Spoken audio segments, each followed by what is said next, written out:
Good morning everyone, welcome back to the channel. आज हम यहाँ पर 17 जुलाई के करंट अफेयर को कवर करने वाले हैं। सबसे पहले जैसा हम कुछ दिनों से एक्सपेक्टेड क्वेश्चंस देख रहे हैं सीजीएल के लिए, तो इसमें पहला क्वेश्चन है who won the men's singles title of Australian open 2022। 2022 में ऑस्ट्रेलियन ओपन का टाइटल जीता था राफेल नडाल ने, और इसमें रनर अप कौन थे? Daniil Medvedev. नेक्स्ट क्वेश्चन है the idea of the preamble in the Indian constitution has been taken from the constitution of which country. ये आइडिया लिया गया है यूएसए से।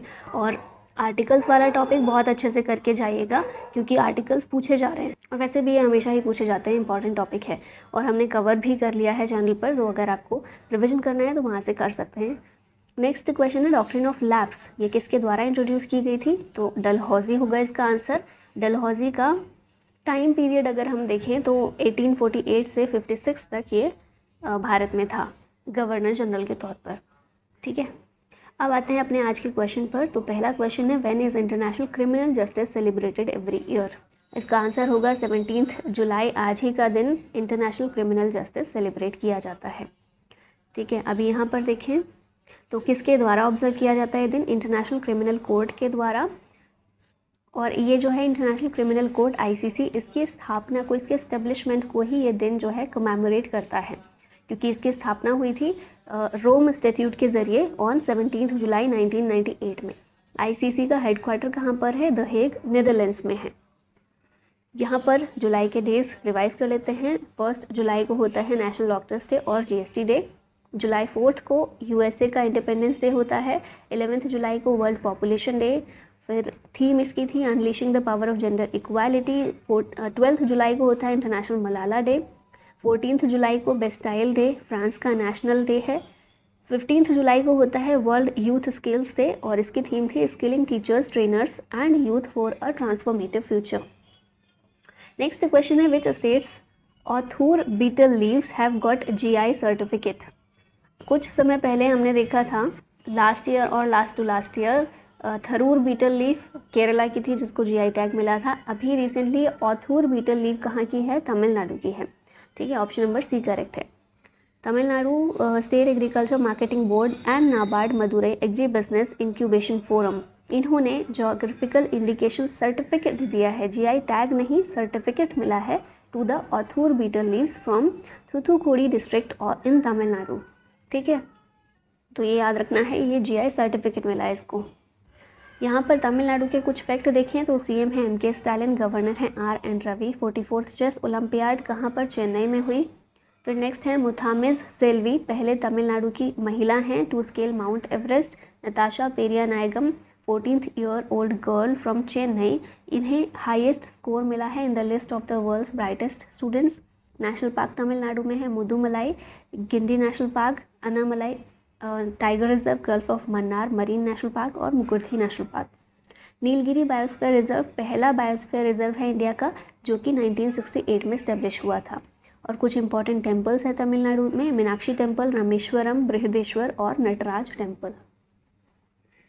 Project Gaja Kotha launched in which state. Gaja Kotha जो है, इस प्रोजेक्ट को असम में लॉन्च किया गया। गजह मतलब क्या होता है? हाथी को गज बोलते हैं ना, एक सिनोनिम होता है इसका। तो ह्यूमन एलिफेंट कॉन्फ्लिक्ट जो होता है उसको मिटिगेट करने के लिए, उसको कम करने के लिए असम के द्वारा इस कैंपेन को लॉन्च किया गया है गजह कोथा। ठीक है, और इसमें को एग्जिस्टेंस, ह्यूमन और एलिफेंट के को एग्जिस्टेंस को प्रमोट करना बेसिकली इसका लक्ष्य है। वर्ल्ड एलिफेंट डे ये 12 अगस्त को, 12 अगस्त को सेलिब्रेट किया जाता है।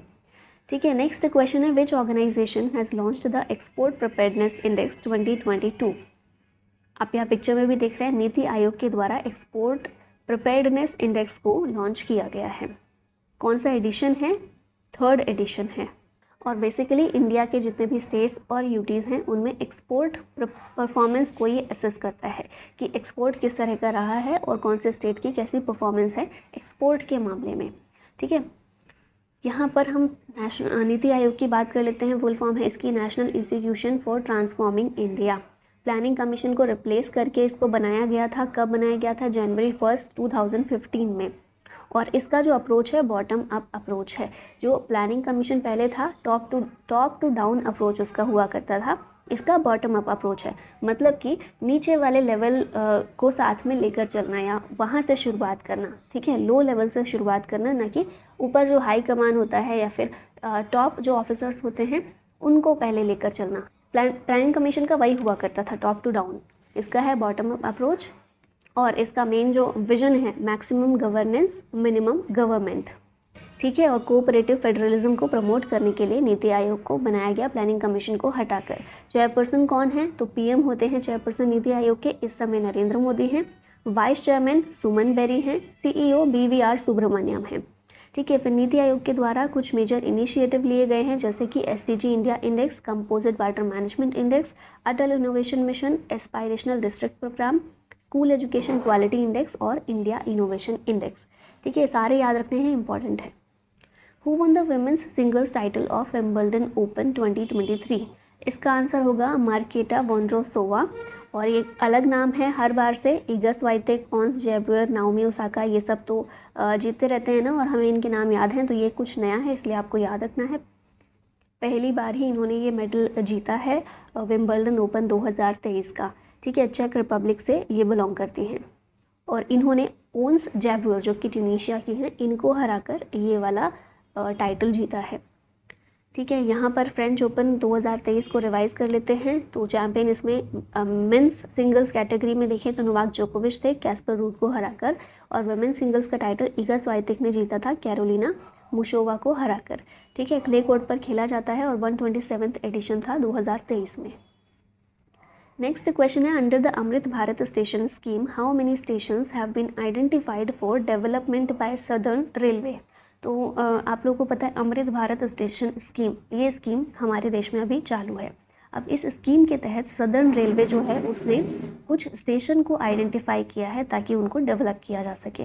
और वो कितने स्टेशन हैं जिन्हें आइडेंटिफाई किया गया है बाय सदर्न रेलवे? ये स्टेशन है 90, ऑप्शन नंबर डी यहाँ करेक्ट है, ठीक है। 90 स्टेशन इसने आइडेंटिफाई किए हैं ताकि अमृत भारत स्टेशन स्कीम के तहत उन्हें डेवलप किया जा सके। The scheme aims at preparation of master plans of the railway stations and implementation of the master plan in phases to enhance the facilities including and beyond the minimum essential amenities। मतलब stations का कायाकल्प करना एक तरह से, जितनी भी essential amenities हैं उनके आगे जाकर स्टेशन में चीज़ें प्रोवाइड कराना, सुविधाएं प्रोवाइड कराना लोगों को, ठीक है। नेक्स्ट क्वेश्चन पर आते हैं, where will the Asian games 2023 be organised? Asian games 2023 ये ऑर्गेनाइज हुए हांगझो में, ठीक है, किए जाएंगे, ठीक है, नॉट हुए। हांगझो चाइना में इनको ऑर्गेनाइज किया जाएगा। और मेंस टीम जो हमारी होगी उसके कैप्टन कौन होंगे? Ruturaj Gaikwad. Meanwhile women's team will be led by captain Harmanpreet Kaur with Smriti Mandhana as her deputy, ठीक है। तो हरमनप्रीत कौर ये कैप्टन रहेंगी, deputy captain Smriti Mandhana. Upcoming sports events देख लेते हैं। फीफा 2026 कनाडा, मैक्सिको, यूएस में होने वाला है। फीफा विमेंस वर्ल्ड कप 2023 का ऑस्ट्रेलिया और न्यूजीलैंड में। एशियन गेम्स 2026 जापान में। कॉमनवेल्थ गेम्स 2026 के विक्टोरिया ऑस्ट्रेलिया में। समर ओलंपिक 2024 पेरिस फ्रांस में। विंटर ओलंपिक 2026 ये इटली में। Men's ICC world cup 2023 India में। 2026 का men's FIH hockey world cup Belgium और नेदरलैंड्स में। World boxing championship 2023 Tashkent Uzbekistan और world badminton championship 2023 Copenhagen Denmark में। Which country launched world's first methane fuelled space rocket? तो इसका answer होगा China. China के द्वारा लॉन्च किया गया है। अ प्राइवेट चाइनीज कंपनी इसने लॉन्च किया है वर्ल्ड का पहला methane liquid oxygen space rocket into orbit.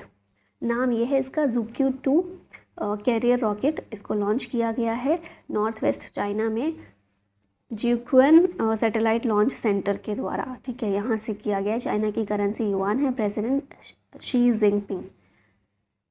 First country in the world देख लेते हैं। तो न्यूजीलैंड जो है पहली कंट्री बनी है जिसने बैन किया है thin plastic bag at supermarkets on July 1, 2023। Spain पहला यूरोपियन नेशन है to authorise paid menstrual leave for women. Malta पहला यूरोपियन कंट्री है to allow limited cultivation and possession of cannabis for personal use. India पहली country है to extend assurance to Sri Lanka for its debt restructuring. फिर New Zealand की बात करें तो world की फर्स्ट क्लाइमेट चेंज लॉ ये बनाया है फाइनेंशियल फर्म्स के लिए न्यूजीलैंड ने। और जापान का Sumitomo forestry company and Kyoto university इन्होंने एम किया है to launch the world's first wood based space satellite by 2023। Next question है, government launched Atal Vayo Abhyuday Yojana for which section of society. तो गवर्नमेंट ने ये लॉन्च किया है सीनियर सिटीजन्स के लिए अटल वयो अभ्युदय योजना, जो सेंट्रल गवर्नमेंट है उसके द्वारा लॉन्च किया गया है इस स्कीम को, और एम्पावर करना इसका एम है सीनियर सिटीजन्स को। Department of social justice and empowerment ये इम्प्लीमेंट कर रही है इसको, including the national action plan for senior citizens. ठीक है, अगला क्वेश्चन है, which country has made sex education compulsory. ये कंट्री है republic of Ireland, option number B correct है। इसने किस लिए किया है, ताकि लेसन दिए जा सकें बच्चों को 15 to 18 ईयर वाले एडोलसेंट्स को, और इसके ज़रिए उन्हें nurturing, respectful, caring and healthy relationship इन सब की शिक्षा दी जा सके under sexuality and relationship lessons as part of changes to the social, personal and health education for senior peoples. ठीक है, तो ये मैंडेटरी किया है किसने, रिपब्लिक ऑफ आयरलैंड ने। ये लास्ट में क्वेश्चन है आप लोगों के लिए, legion of honour is the highest civilian honour of which country. Options हैं इटली, फ्रांस, जर्मनी या फिर फिनलैंड। इसका करेक्ट आंसर आपको देना है कमेंट बॉक्स में, और इसी के साथ वीडियो का होता है and. Thank you so much for watching. जय हिंद।